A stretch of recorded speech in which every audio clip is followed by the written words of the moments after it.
Hi, welcome back to the channel. In today's episode, I want to talk to you about the ongoing relationship between Russia and Turkey. If you've been following the channel, you'll be aware that Turkey, despite being a member of NATO, the defense alliance, has actually maintained a strong relationship with Russia throughout the war in Ukraine. They haven't partaken in any of the sanctions, so they're sort of doing everything at the opposite end of the spectrum to the rest of NATO.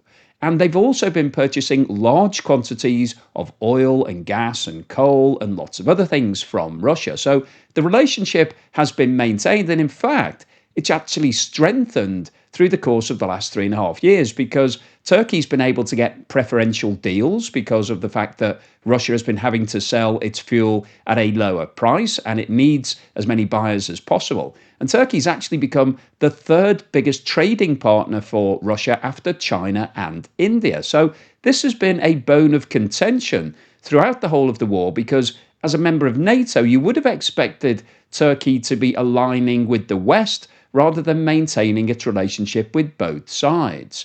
But interestingly, over the past few months, the relationship looks to have turned the corner. It is now deteriorating. In June of this year, Turkey was purchasing 400,000 barrels of oil per day from Russia. However, in November, it was revealed that that figure had halved to only 200,000, and that was actually before the direct sanctions were imposed against Rosneft and Lukoil. They didn't take effect until the 21st of November. So we haven't seen the figures yet for December, but it's likely that Turkey will have reduced its purchases significantly further because if you're now dealing with either of those two entities, then you're at risk of being hit with secondary sanctions yourself. And that's the last thing that Turkey wants because it's struggling in terms of its own economy, so it needs to maintain as many relationships as possible.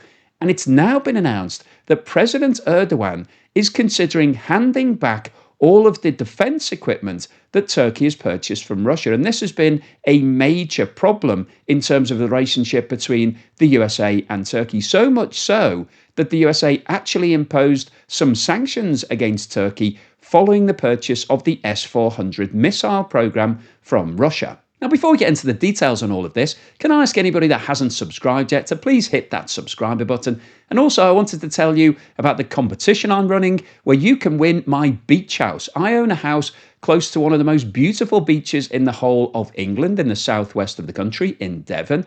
And I'm now giving that away as part of a competition. So you can buy a ticket for just £5 each. It's another way of supporting me and the channel to keep me going. But if you're not interested in my house and you don't want to live by the sea, be able to walk on the beach, have a pint and some fish and chips in the English sea air, then I'm also offering an alternative of £250,000 in cash in any currency you like. So if you're interested in that and supporting me, then please buy a ticket. Have a look at the QR code on the screen now. You can scan that with your phone, or there's a link in the description below. So good luck, and let's get back to talking about Turkey. Now, as I mentioned at the start of today's video, Turkey is a member of NATO, and up until 2016 had a very strong relationship with the USA.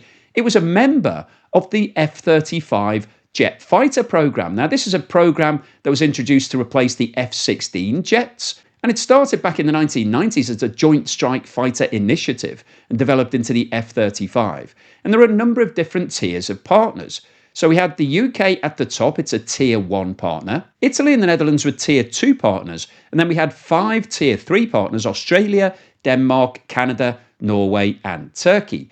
And one of the reasons why people wanted to be in this partnership is because you're involved in actually making these jets and therefore provided lots of employment and income for your economy.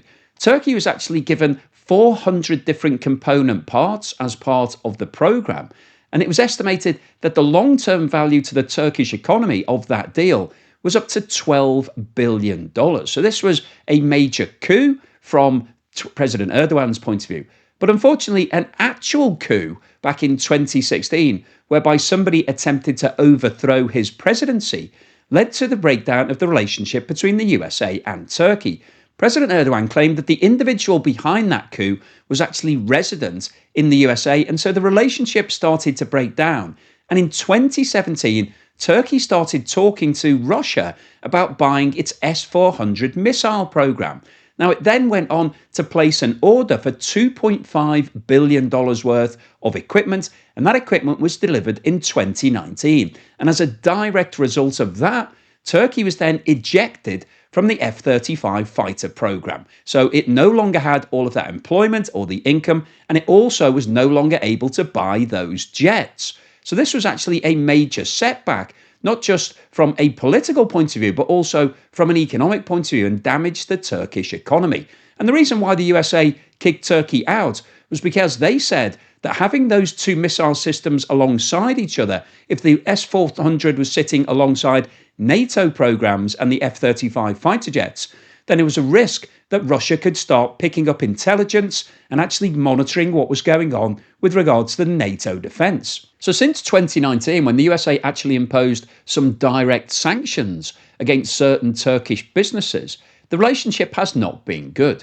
However, in 2025, things have started to improve. President Erdogan actually visited Donald Trump at the White House, and things are now starting to turn the corner. And it's been reported that President Erdogan has contacted President Putin in Russia and asked if he can return all of these missiles. So basically, he wants to give them all back. He wants a refund that he's paid for the $2.5 billion. Now, I don't think Russia is likely to give a cash refund, but Turkey is a big buyer of fuel from Russia, so it could offset that money against some of the money that it owes to Russia. But I think this is a further setback from Russia's perspective, because Turkey is one of its main allies and it's one of its biggest purchasers of fossil fuels. And now that Turkey is looking to realign its defense side of life with the West and the USA and give back all of this Russian equipment, I think it moves Turkey further down the spectrum towards being in line with the West rather than siding with Russia. And this comes at a time when Russia is really struggling to be able to find buyers, particularly because of the new sanctions that have been placed on the two biggest oil companies, and also the fact that the net is now closing in terms of policing those sanctions.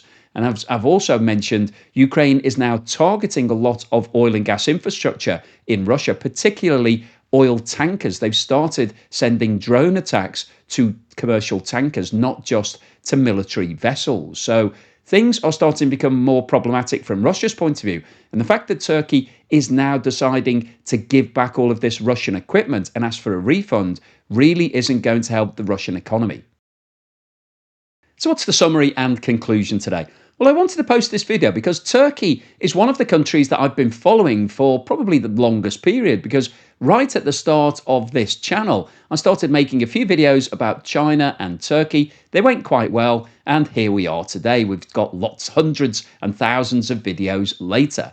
And I think Turkey has been a bit of an enigma since the war in Ukraine started, because prior to the war, it was a member of NATO, it had a good relationship with the West, and was seen as being an ally. So you would have expected, if some sort of conflict arose whereby a country that was trying to join NATO was on the receiving end of an invasion, such as Ukraine, then Turkey, you would have expected to team up with the rest of NATO and align itself with regards to sanctions. However, that has not happened. Turkey has managed to find this really interesting balancing act between being a member of NATO and being part of all of those discussions, and also continuing its relationship with Russia and actually becoming one of the biggest buyers of Russian oil and gas and coal and other things. So it's been an interesting period. It's been puzzling to a lot of people how Turkey have managed to get away with this. Now, as I mentioned earlier in this video, one of the reasons why Turkey became closer to Russia was after the coup attempt in 2016, the failed coup whereby somebody tried to overthrow President Erdogan.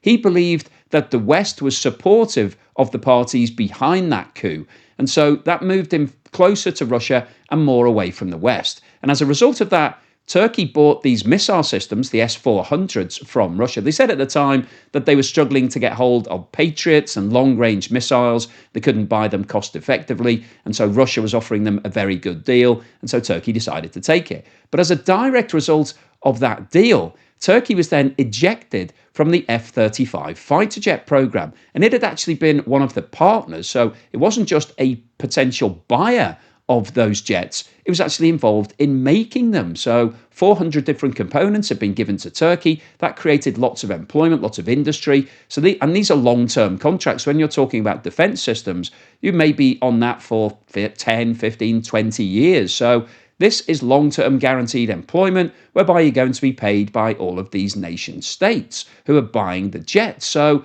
this was a great deal from Turkey's point of view and may well have led to further deals. However, due to the fact that it bought these Russian missiles, the USA particularly was concerned that that intelligence could actually enable Russia to be able to gain an advantage, to be able to pick up lots of different information from the F-35s and other things that Turkey was also using that being provided by the West. So they got kicked out of the program. And since that time, the relationship has been very frosty from a defense perspective. Turkey has repeatedly asked to buy equipment from the USA and was repeatedly told no. However, since Donald Trump took over at the start of 2025, the relationship has thawed. They recently had a meeting at the White House, and you may have followed that Turkey was told that it can now start buying more jets and equipment directly from the USA. But as part of that discussion, the relationship with Russia was also on the table. And what we're seeing now is that Turkey is turning away from Russia. It's turning its back. It's saying, actually, we're not going to use your equipment anymore. And even we would like a refund. You can have it back. So that is the biggest turnaround that I've seen, I think, in terms of defense. It's very unusual for a country to cut its ties with a defense supplier. Once you've got those systems embedded and you've worked out, how to use them and you've deployed them all around wherever you're using them, it's very unusual to have to recall all of that equipment and then hand it back to the manufacturer. But that's exactly what Turkey is doing. And I think this really is a sign that Turkey realizes that Russia is becoming now more and more isolated because of the sanctions that are in place against Lukoil and Rosneft. It's now becoming much more difficult to buy Russian oil without facing secondary sanctions, which would effectively kill your own business. So Turkey has realized that. So it can no longer continue buying massive quantities of Russian oil. It's going to have to source that oil from elsewhere. And without those purchases, the relationship between Turkey and Russia is questionable, because if Turkey can't continue buying cheap fossil fuels, then what's really in the relationship for them? They'd be better off teaming up with NATO and the West and other countries and gaining more employment and more business and helping the Turkish economy, which isn't doing particularly well. If you follow the channel, you'll know that inflation has been running at very high levels, so have interest rates. GDP hasn't been growing. It's a manufacturing country, but it isn't seeing the growth that it needs in order to get back to a level footing. It's taking on a lot of debt. So Turkey needs help in order to fix its economy. And I think the help from the West looks more attractive at the moment than the help from Russia, because Russia is facing heavier and heavier sanctions. So the overall summary of today's video is that Turkey, whilst it has maintained a good relationship with Russia throughout the war in Ukraine, now looks to be turning away from Russia. It's turning its back on the defense systems. It's reducing the amount of oil that it's purchasing. And this spells further bad news for Russia, because it doesn't have that many other options in terms of selling that oil. And if it can't sell huge quantities to Turkey, it's going to have to cut back on production because it's got nowhere to store it. And that spells potential bad news for the Russian oil industry in the long term. So hopefully you've enjoyed today's video, you found it useful, informative and thought-provoking. If you've liked what I said, then please give me a thumbs up. Please subscribe if you haven't done so already.